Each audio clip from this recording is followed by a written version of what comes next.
RC motorcycle enthusiasts, what's up?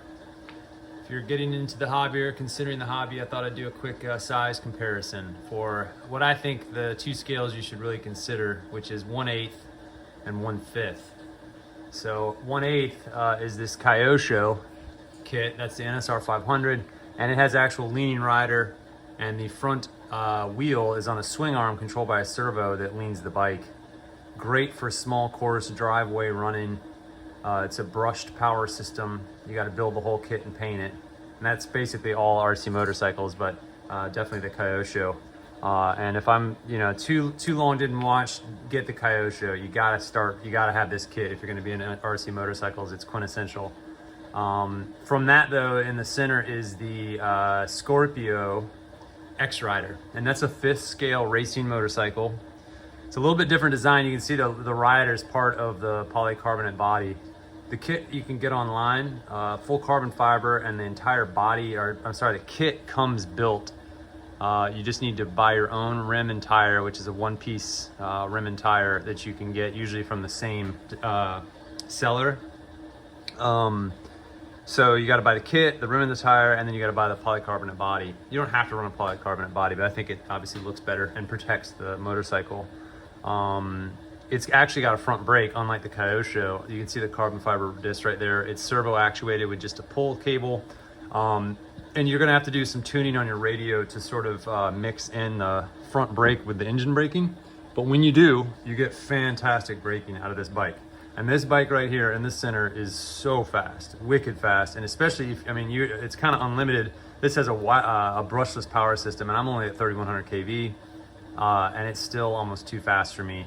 But in a big parking lot that has no like leaves or big road debris, you can get up to 60 miles per hour with that 3100 kV motor, no problem. It absolutely rips, and it's really stable. What's unique about this though is it's a counter steer. So whereas the Kyosho kit on the right-hand side has a leaning rider and the swing arm swings from left to right, and I keep saying swing arm, front fork swings from left to right. Leaning the bike in a really natural feel and a natural driving feel, comparable to an RC car.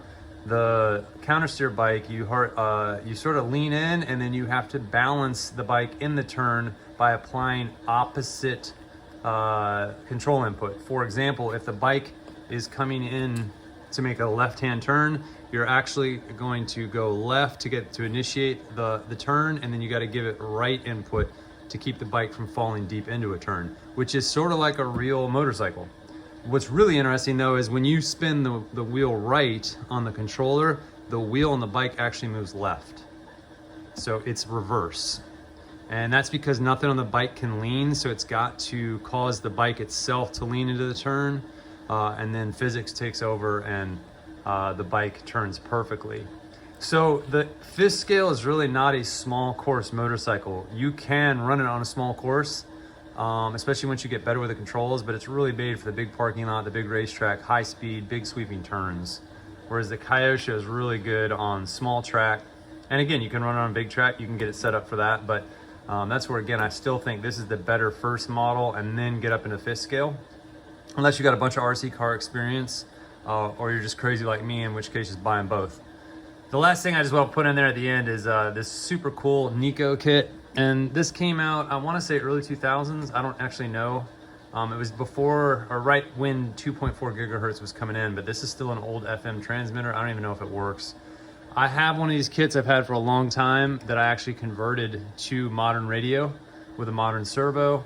And what's really unique about this 5th scale rider is it actually is a leaning rider like the Kyosho kit, but it has no servo on the front wheel to turn the bike. So the rider leaning causes this wheel to turn in, and the bike will turn beautifully. It's a little slower to turn in. The bike itself goes slower. It's a crappy brush motor.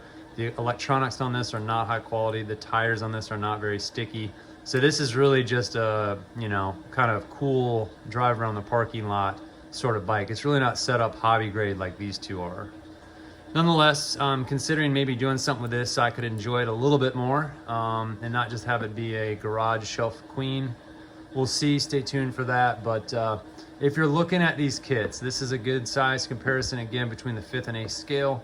I recommend getting both, but if I had to choose between the 5th or the 8th scale, I'd probably go with a Kyosho. So anyway, check you guys in the next one.